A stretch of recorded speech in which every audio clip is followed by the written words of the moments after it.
This is how to run Manus AI locally. From your dashboard, go to the lower left and you can see here an icon. Go to Desktop App, open link, then install, click Open,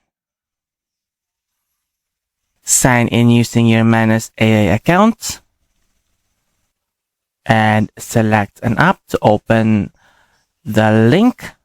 Then log in using your Manus AI account. We'll use Google and open the link.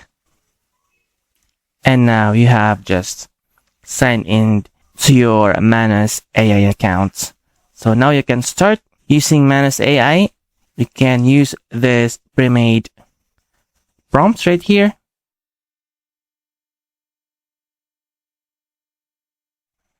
And now we are running Manus AI locally on our computer.